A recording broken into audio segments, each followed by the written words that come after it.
તો શરૂઆત કરી લઈએ કરન્સીની સાથે. તો જે યુએસના અહીં આગળથી આપણને સીપીઆઈના આંકડા આવતા દેખાયા છે, ત્યારબાદ ડોલર ઇન્ડેક્સમાં નરમાશ અને રૂપિયાની આજે જે શરૂઆત છે એ મજબૂતી તરફ જોવા મળી છે. તો 87.71ની સામે 87.65 ઉપર આજે આપણને રૂપિયો ખુલતો જોવા મળ્યો છે. અને યુએસ ડોલરની આપણે જે રીતે વાત કરી કે થોડી નરમાશ અને 98ના સ્તરોની આસપાસ ડોલર ઇન્ડેક્સની અંદર આપણને કામકાજ થતું જોવા મળી રહ્યું છે.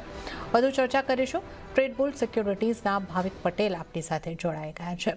ભાવિકજી, સ્વાગત છે આપનું સીએનબીસી બજાર પર. અને જે રીતે આપણે સીપીઆઈના ડેટા આવતા જોયા, ત્યારબાદ ડોલર ઇન્ડેક્સમાં થોડી નરમાશ આવી છે. રૂપિયાની મજબૂતાઈ સાથે શરૂઆત થઈ હતી, પણ અત્યારે બિલકુલ ફ્લેટ કામકાજ થતું જોવા મળી રહ્યું છે. કઈ રીતે આપ કરન્સીની ચાલને આગળ જોઈ રહ્યા છો?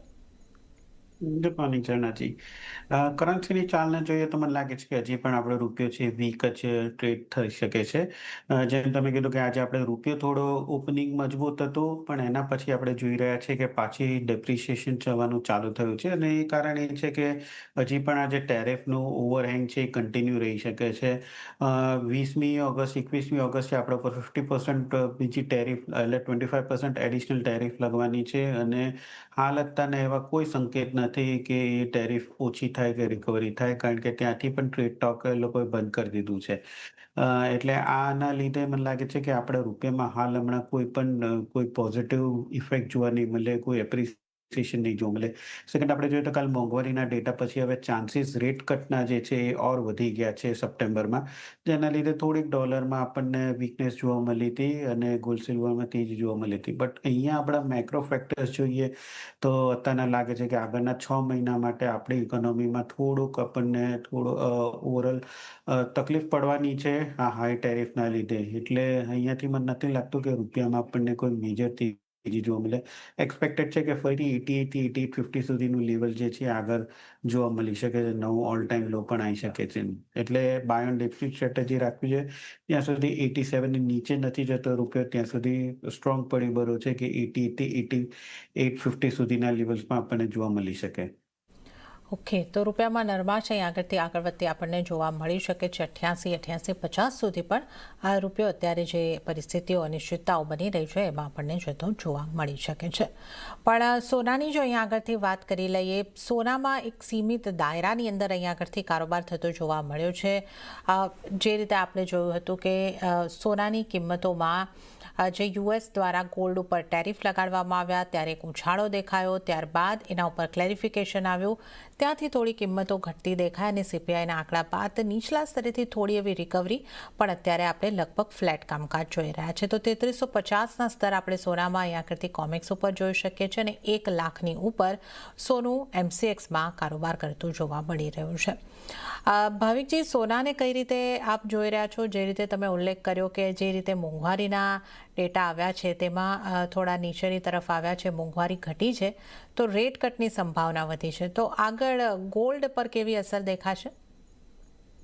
આઈ થિંક ગોલ્ડ માટે ખરેખર તો પોઝિટિવ જ છે, પણ ગઈકાલની જે આપણે રિકવરી જોઈ એ બહુ જ વીક રિકવરી જોઈ હતી. અને આજે પણ આપણે જોઈએ તો ફોલો બાઇંગ દેખાઈ નથી રહ્યું. એટલે કશેક ને કશેક તો આઈ થિંક માર્કેટે થોડુંક એન્ટિસિપેટ કર્યું હતું કે સપ્ટેમ્બરમાં રેટ કટ આવવાનું છે. અને સેકન્ડ, જે હજી પણ ટેરિફ નથી લાગી એનું જ મને લાગે છે કે વીકનેસ છે કન્ટિન્યુ રહી શકે છે. એટલે અત્યારે નવા જે તેજી માટેના સંકેતો છે કોઈ ખાસ છે નહીં. યુએસ ને ચાઇનાની જે ટ્રેડ ડીલ છે એ પણ 90 દિવસ સુધી લંબાઈ છે. એટલે હાલ અત્યારના ત્યાં પણ કોઈ કન્સર્ન્સ નથી ટેરિફની. અને પ્લસ જીઓપોલિટિકલી જોઈએ તો રશિયા અને યુએસ જે છે એની વચ્ચે શુક્રવારે વાત ચાલવાની છે. એટલે મે બી એના લીધે પણ રિસ્ક સેન્ટિમેન્ટ છે થોડુંક ઓછું થયું છે, જેના લીધે આપણે ઇક્વિટી માર્કેટમાં રિકવરી જોવા મળી રહી છે. એટલે આઈ થિંક સોનું ને ચાંદીનું જે થોડુંક સેફ હેવન ડિમાન્ડ જે છે એ ઓછી થઈ રહી છે. એટલે હાલ મને નથી લાગતું કે સોનામાં બહુ મોટી આપણને તેજી જોવા મળે. ઇનફેક્ટ જો તેજી જોવા મળી હોત તે કાલે જ જોવા મળી હતું મોંઘવારીના ડેટા પછી, બટ એ પણ નથી દેખાઈ રહ્યું. એટલે મને લાગે છે કે આગળ જતાં પણ થોડું કરેક્શન છે કન્ટિન્યુ થઈ શકે છે. તો સોનામાં મિની કોન્ટ્રાક્ટમાં સોનામાં મોટો ઓક્ટોબરનો કોન્ટ્રાક્ટ છે એ હું સેલની જ હજી રિકમેન્ડેશન આપીશ. 1,05,000ની આસપાસ શોર્ટ કરી શકાય છે 1 લાખના ટાર્ગેટથી, અને 1,0750નો સ્ટોપ લોસ રાખી શકાય છે. ઓકે, તો અહીંયા આગળથી સોનામાં સેલ ઓન રાઇઝની રણનીતિ અપનાવીને ચાલી શકો છો. ઓક્ટોબર કોન્ટ્રાક્ટમાં સેલની સલાહ બની રહી છે. 1,500,000ના સ્તરેથી તમે વેચીને ચાલી શકો છો.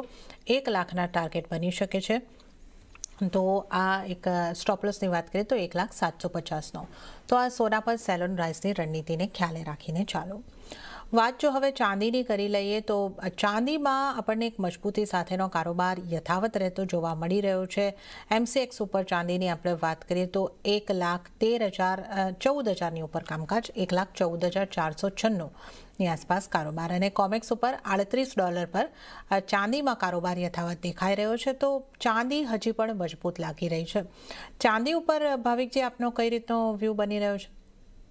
Yes, correct. જો ચાંદી આપણે સોનાની કમ્પેરિઝનમાં કરીએ તો ચાંદી હજી પણ મજબૂત લાગી રહી છે. ગઈકાલે પણ આપણે જોયું હતું કે સોનાની સામે ચાંદી જે છે વધારે સ્ટ્રોંગ હતું. ઇનફેક્ટ CPIના ડેટા પછી ચાંદીમાં વધારે ઉછાળ જોવા મળ્યો અને આજે પણ કમ્પેરેટિવલી સોનાની સામે ચાંદી વધારે સારી દેખાઈ રહી છે. આઈ થિંક એનું એક કારણ એ છે કે બેઝ મેટલ્સ જે છે એમાં તેજી જોવા મળી છે, કારણ કે US અને ચાઇનાનું જે ટેરિફ જે છે એ 90 દિવસ બીજી પોઝ જોવા મળી રહી છે. એટલે કશેક ને કશેક એ બેઝ મેટલ્સ માટે ફાયદો કરી રહ્યો છે, ઇન્ડસ્ટ્રીયલ મેટલ માટે કરી રહ્યો છે, અને જેની આપણે જોઈ રહ્યા છે કે ઇફેક્ટ ચાંદી પર જોવા મળી રહી છે. ચાંદીમાં પણ મને લાગે છે કે ભલે સોનું આજે વીક છે, પણ ચાંદી આઈ થિંક બાય એન્ડ ડિપ્સની સ્ટ્રેટેજી રાખવી જોઈએ. અનલેસ એન્ડ અન્ટિલ 1,12,000ની નીચે નથી જતી ત્યાં સુધી હજી નથી લાગતી કે કોઈ સ્ટ્રોંગ સેલિંગ જોવા મળી શકે. યસ, અપસાઇડ જે છે એ પણ અત્યારે લિમિટેડ લાગે છે 1,15,000થી 1,16,000, કારણ કે નવી અત્યારના કોઈ ફંડામેન્ટલ જેવી ફેક્ટર છે નહીં કે ચાંદીમાં આપણને તેજી જોવા મળે. બટ વેચવાની પણ અત્યારના કોઈ એવી ફેક્ટર દેખાઈ નથી રહ્યો. એટલે આઈ થિંક 1,12,000થી 1,15,000ની રેન્જ છે એમાં જ લાગી રહ્યું છે કે આ વીક અને નેક્સ્ટ વીક મે બી કન્ટિન્યુ થઈ શકે છે. મેઇન જોવાનું છે કે ટ્રમ્પ અને પુટિનનું શું થાય છે, એના ઉપર મે બી આગળ એક ડિરેક્શન જોવા મળી શકે છે. બટ આજના દિવસમાં ચાંદીમાં બાય એન્ડ ડિપ્સની સ્ટ્રેટેજી રાખવી જોઈએ કે જ્યાં અરાઉન્ડ 1,14,000ની આસપાસ બાય કરી શકાય છે, 1,14,750ના ટાર્ગેટથી, અને 1,13,700નો સ્ટોપ લોસ રાખી શકાય છે. ઓકે, તો ચાંદીમાં બાય એન્ડ ડીપની સલાહ, ટાર્ગેટ 1,14,750 અને સ્ટોપલોસ જે છે 1,13,700નો તમારે રાખવાનો રહેશે. તો ચાંદીમાં બાય એન્ડ ડીપ્સ છે અને સોનામાં સેલોન રાઇઝની સ્ટ્રેટેજી તમે અપનાવીને ચાલી શકો છો. તો સોના ચાંદીની આપણે વાત કરીએ અને આ સાથે હાલ સમય થઈ રહ્યો છે બ્રેક લેવાનો. લઈશું બ્રેક, અને બ્રેક બાદ વધુ કોમોડિટીઝની ચર્ચામાં આગળ વધીશું.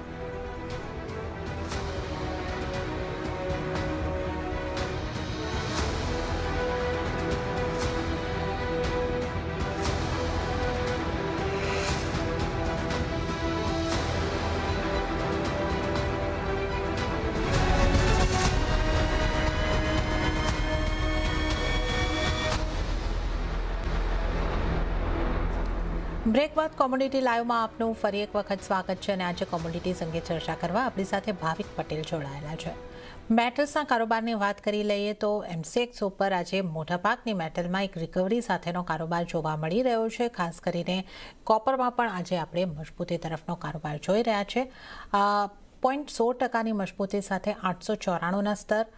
એલ્યુમિનિયમ અને ઝિંકમાં પણ હલકી મજબૂતી આપણને જોવા મળી રહી છે.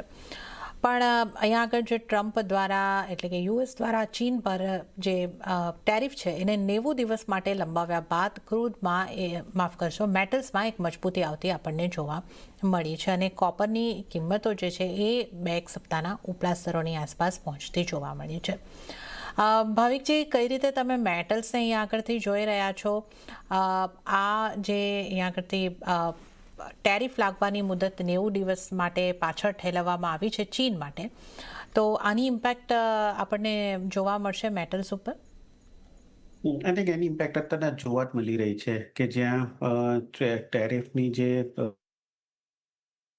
એના માટે 90 દિવસની જે રાહત આપી છે એમાં આપણે જોયું કે ગઈકાલે base metals most of positive હતું, પણ બીજા 2 ફેક્ટર પણ છે જેના લીધે બેઝ મેટલ્સમાં તેજી જોવા મળી છે. એક તો ડોલર જે છે થોડોક સોફ્ટ થયો છે, અને ત્રીજો એક પ્રોસ્પેક્ટ છે કે રેટ કટ જે સપ્ટેમ્બરમાં થવાનું છે એ પણ એટલીસ્ટ ઇન્ડસ્ટ્રીયલ મેટલ માટે પોઝિટિવ છે. હાલાકી સપ્લાય સાઈડ આપણે જોઈએ તો થોડા ડેટા મિક્સ છે કે જ્યાં ચીલીએ જે પ્રોડક્શન છે એ પાછું વધારવાનું શરૂ કર્યું છે, કારણ કે જે વચ્ચે એ લોકોનું રેગ્યુલેટરી ઇસ્યુ હતું એ હવે સોલ્વ થઈ ગયું છે. એટલે સપ્લાય થોડુંક હજી વધી શકે છે. બટ મેઇન આપણે જુલાઈમાં ચાઇનાનો ડેટા જોઈએ તો એ પોઝિટિવ છે. જ્યાં એ લોકોએ કોપર કોર જે છે એ ઇમ્પોર્ટ કર્યું છે અને મંથ ઓન મંથ જે છે ઇમ્પોર્ટ વધી રહ્યો છે. દેટ મીન્સ કે ડિમાન્ડ અત્યારના ચાઇના તરફથી જે સારી છે. હાલાકી એલએમઈમાં આપણે ઇન્વેન્ટરી જોઈએ તો ઇન્વેન્ટરી થોડી વધી રહી છે. કોમેક્સમાં તો યસ ડેફિનેટલી ઇન્વેન્ટરી 2004 પછી સૌથી વધારે છે. કારણ કે માર્કેટ પહેલા એવું એક્સપેક્ટ કરી રહ્યું હતું કે ટેરિફ લાગી શકે છે. પછી ટ્રમ્પે ના પાડી હતી. એટલે ત્યાં તો મોટી જ ઇન્વેન્ટરી છે. બટ અત્યારના જે જુલાઈના ચાઇનાના ડેટા આવ્યા છે અને પ્લસ આ રાહત આવી છે ચાઇના અને યુએસની ટેરિફની, એના લીધે લાગી રહ્યું છે કે અત્યારના થોડુંક કોપરમાં શોર્ટ કવરિંગ જોવા મળી રહ્યું છે અને પ્રોસ્પેક્ટ છે કે અહીંયાથી આગળ પણ આપણને પ્રાઇસીસ જોવા મળી શકે છે. આઈ થિંક ત્રણેય બેઝ મેટલ્સમાં હું પોઝિટિવ છું. કોપરમાં આપણે 890ની આસપાસ બાય કરી શકાય છે 896ના ટાર્ગેટથી. 888નો સ્ટોપ લોસ રાખી શકાય છે.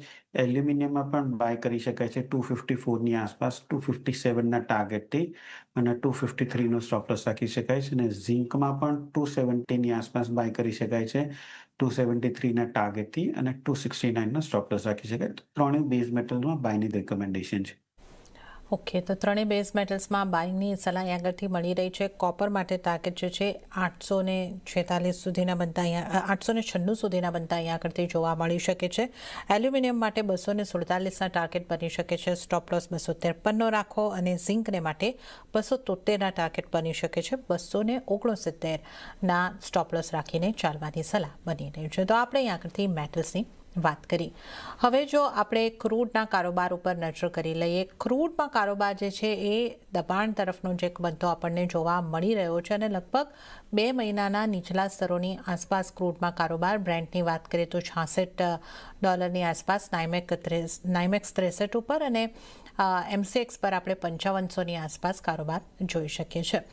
અહીંયા આગળ ઉલ્લેખનીય જે વાતો છે એના ઉપર નજર કરી લઈએ તો યુએસની ક્રૂડ ઇન્વેન્ટરી 1.52 મિલિયન જેટલી વધી છે. આ એપીઆઈની ઇન્વેન્ટરીના જે ડેટા અહીંયા આગળથી આવ્યા છે એ છે. અને સામે ઓપેક પ્લસે 2025માં વૈશ્વિક માંગ વધારાનું અનુમાન જે છે એને યથાવત રાખ્યું છે. એટલે એમના અનુમાન પ્રમાણે 1.38 MBPDના વધારાનું જે એમનું અનુમાન છે એ 2026 સુધીનું છે.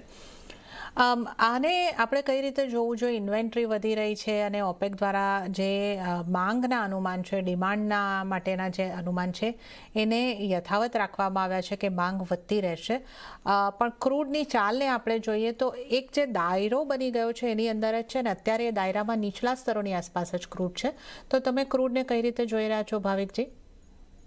આઈ થિંક ઓપેક પ્લસની જે ડિમાન્ડ ફોરકાસ્ટ છે એ થોડુંક સાઈડમાં જ રાખવું જોઈએ. કારણ કે ઓપેક પ્લસ જે છે એ મોસ્ટ ઓફ એક્સપોર્ટ માટે જ છે અને એ થોડુંક એમનું ડિસિઝન પણ બાયસ જ છે. એટલે યુઝ્યુઅલી એ લોકો કોઈ દિવસ ભલે ડિમાન્ડ ઓછી થવાની હોય તો એ લોકો કહેતા નથી હોતા. એટલે આઈ થિંક એ થોડુંક સાઈડમાં રાખે. બટ EIAનું જે ફોરકાસ્ટ છે એમાં એ લોકોએ થોડુંક ટ્રિમ કર્યું છે. એ લોકોએ કીધું છે કે અહીંયા થોડીક ઓછી થઈ શકે છે ટેરિફના લીધે. આગળ જતાં મોંઘવારી વધવાની જ છે, ઇકોનોમી કોન્ટ્રાક્ટ થવાની જ છે. એટલે એ લોકોનું ફોરકાસ્ટ થોડુંક નેગેટિવ છે. સેકન્ડ આપણે સિઝન પણ જોઈએ તો અત્યારના યુએસમાં સમર સિઝન છે નિયરલી હવે ઓવર થવાય છે. એટલે પીક જે ડિમાન્ડ જે હોય છે ગેસોલિનની એ પણ અહીંયાથી ઓછી થશે અને હાલ અત્યારના આપણે ડીઝલની ડિમાન્ડ જોઈએ છે ખાસ કરીને ત્યાં ઓછી થવા માંડી છે. એટલે ડિમાન્ડ જે છે આગળ જતાં મે બી થોડીક વીક થઈ શકે છે. સેકન્ડ આપણે સપ્લાયની વાત કરીએ તો ઓપેક પ્લસ એ લોકોનું સપ્લાય જે છે એ પણ વધારી રહી છે. એટલે અહીંયાથી એટલે યર એન્ડ સુધીમાં મને નથી લાગતું કે કોઈ મોટી આપણને તેજી જોવા ન મળી શકે. અને યુએસ અને રશિયાનું શુક્રવારે જે સમિટ છે એમાં ખાસ કરીને સૌથી વધારે બધાની જો નજર છે. અને જો ત્યાં કોઈ પોઝિટિવ રિએક્શન આવે તો ઓફકોર્સ એ પણ કાચા તેલ માટે ખરાબ જ છે. એટલે મને લાગે છે કે એટલીસ્ટ આજના દિવસ અને કાલના દિવસમાં કાચા તેલમાં કોઈ મોટું આપણને તેજી કે મંદી જોવા નહીં મળે. તમે જેમ કીધું કે એપીઆઈના ડેટા છે એ પણ વધીને આવ્યા છે. એટલે દેટ મીન્સ કે અત્યારના થોડુંક બાયસ જે છે એ સ્લાઇટ બેરિશ છે. ખાસ કરીને આપણને શુક્રવારે જ ખબર પડશે કે કઈ બાજુ ડિરેક્શન વધારે લેશે. ત્યાં સુધી મને લાગે છે કે ઓવરઓલ એક નાની રેન્જમાં ટ્રેડ કરે. બટ આજના દિવસમાં મને લાગે છે કે આ બધા ફેક્ટર્સના લીધે થોડુંક વીકનેસ હજી કન્ટિન્યુ રહી શકે છે. તો સેલ ઓન રાઇઝની રણનીતિ રાખવી જોઈએ કે જ્યાં 5560ની આસપાસ શોર્ટ કરી શકાય છે 5500ના ટાર્ગેટથી અને 5600નો સ્ટોપ લોસ રાખી શકાય છે. ઓકે, તો 5560ની આસપાસથી અહીં આગળથી ક્રૂડમાં વેચીને ચાલો. 5500ના ટાર્ગેટ બનતા દેખાઈ શકે છે અને 5600નો સ્ટોપ લોસ અહીં આગળથી તમારે રાખવાનો રહેશે. તો આ સલાહ અહીં આગળથી ક્રૂડ ઉપર બની રહી છે.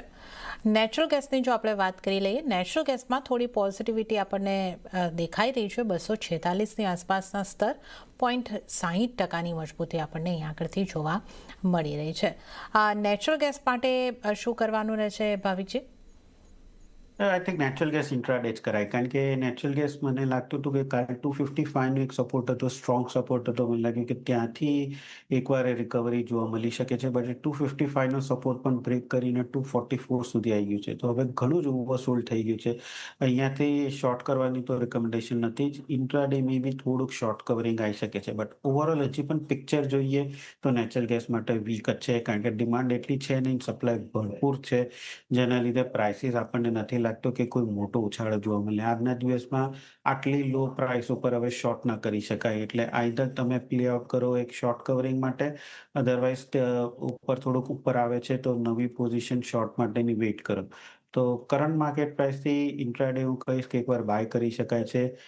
252ના ટાર્ગેટથી 244નો સ્ટોપ લોસ રાખી શકાય છે, અને જો ઉછાળો 260ની આસપાસ આવે છે તો પોઝિશનલી શોર્ટ કરી શકાય છે. બટ અહીંયાથી એટલીસ્ટ એક શોર્ટ કવરિંગ પ્લે આઉટ થઈ શકે છે, તો બાયની રિકમેન્ડેશન છે જસ્ટ ઇન્ટ્રાડે માટે. ઓકે, તો નેચરલ ગેસને માટે ઇન્ટ્રાડે માટે તમે બાઇંગ કરીને ચાલી શકો છો. તો અહીં આગળથી ખાસ નેચરલ ગેસ ઉપર વ્યૂ 252ના ટાર્ગેટ માટે તમે ઇન્ટ્રાડે ટાર્ગેટ છે એને માટે બાય કરીને ચાલી શકો. 244નો સ્ટોપ લોસ રાખો. તો આપણે નોન એગ્રી કોમોડિટીઝની વાત કરી, અને હવે જો આપણે એગ્રી કોમોડિટીઝના કારોબાર ઉપર નજર કરી લઈએ, મસાલા પેક ઉપર નજર કરીએ, હળદર અને ધાણા મજબૂતી તરફ કામકાજ કરતા આપણને જોવા મળી રહ્યા છે. અને જીરાની વાત કરીએ તો અત્યારે એક ફ્લેટિશ કામકાજ અહીં આગળથી જીરાની અંદર જોવા મળી રહ્યું છે. ભાવિકજી, હળદર અને ધાણામાં આજે જે શરૂઆતી આપણે જે કારોબાર જોઈ રહ્યા છે, એક સારી મજબૂતી છેલ્લા એકાદ કલાકમાં 0.5%ની મજબૂતી આવતી દેખાઈ રહી છે. કઈ રીતે આપ જોઈ રહ્યા છો? અરે ધાણો હજી પણ સારું દેખાઈ રહ્યું છે. સ્ટાર્ટિંગમાં પહેલા 6 મહિના આપણે જોયું કે ધાણાનો જે સ્ટોક હતો એ બહુ જ વધુ હતો, અને સ્વિંગ એ વધારે જ દેખાતું હતું, એટલે પ્રાઇસીસ જે છે વધી નથી રહી. પણ હવે એટલીસ્ટ જે કેરી ઓવર સ્ટોક છે એ બધો પતી ગયો છે, અને ડિમાન્ડ છે થોડી પોઝિટિવ છે, એટલે ધાણામાં આપણે સારી એવી રિકવરી જોવા મળી છે. ના લાગે છે કે હજી પણ 8,000 સુધીનું લેવલ આપણને જોવા મળી શકે છે. તો ધાણામાં 7,880ની આસપાસ બાય કરી શકાય છે. 7950ના ટાર્ગેટથી 7,850નો સ્ટોપ લોસ રાખી શકાય છે. હળદરની વાત કરીએ તો હળદરમાં આઈ થિંક આ વખતે સ્વિંગ જે છે ખાસ એવો છે, એટલે ફેબ્રુઆરી માર્ચમાં પાક જે છે ઘણો જ આવવાનો છે, એટલે મને લાગે છે અપસાઇડ જે છે લિમિટેડ લાગી શકે છે. ઓવરઓલ 12,500 12,900નું એક સપોર્ટ ઝોન જરૂરથી બની ગયું છે. તો અહીંયાથી ઇન્ટ્રાડે એકવાર બાય કરી શકાય છે 13,400ના ટાર્ગેટથી, સ્ટોપ લોસ રાખી શકાય 12,800નો. ને જીરાની વાત કરીએ તો આઈ થિંક જીરા અત્યારે માર્કેટમાં જે આવી રહ્યું છે ક્વોલિટી થોડીક વીક છે, લો છે. ડિમાન્ડ જે છે સારા જીરાની છે, એટલે અત્યારના પ્રાઇસીસ જે છે મને નથી લાગતું કોઈ બહુ મોટું આપણને તેજી જોવા મળી શકે છે. આઈ થિંક આમાં પણ એક નાની રેન્જમાં જ કામકાજ કરી રહ્યા છે. તો હાલ અત્યારના એવોર્ડની જ રિકમેન્ડેશન છે, કારણ કે 18,800થી 19,500 આ રેન્જમાં જ ક્યારનું જીરું ટ્રેડ કરી રહ્યું છે, એટલે જીરામાં અત્યારના કોઈ રિકમેન્ડેશન છે નહીં. ઓકે, તો મસાલા પેકમાંથી હળદર અને ધાણા પર બાય કરીને ચાલવાની સલાહ બની રહી છે. અને ભાવિકજી, અન્ય એગ્રી કોમોડિટીઝમાંથી કોઈ આપની પીક રહેશે? આઈ થિંક ગુવાર ગમમાં આપણે જોઈએ તો એ પણ એક રેન્જમાં જે ટ્રેડ કરી રહ્યા છે, બટ આજના દિવસમાં ગુવાર સીડ મને લાગે છે કે lower end of the range આવ્યું છે, એટલે અહીંયાથી બાય કરી શકાય છે. તો કરંટ માર્કેટ પ્રાઇસ 52.40 છે, ત્યાંથી બાયની રિકમેન્ડેશન છે 52.70ના ટાર્ગેટથી, અને 52.10નો સ્ટોપ લોસ રાખી શકાય છે. ઓકે, તો આપણે ગુવાર પેકની પણ અહીંયા આગળથી ખાસ વાત કરી. અને ભાવિકજી, આપનો ખૂબ આભાર. આપ અમારી સાથે જોડાયા અને તમામ કોમોડિટીઝ અંગે ચર્ચા કરી. આપનો ખૂબ આભાર. તો આ સાથે જ કોમોડિટી લાઈવમાં હાલ પૂરતું આટલું જ. હાલ મને આપશો રજા, પણ આપ CNBC બજાર સાથે જોડાયેલા રહો. આગળ મારા સહયોગી પ્રીતિ દલાલ આપને માટે લઈને આવશે બજાર હેલ્પલાઇન. નમસ્કાર.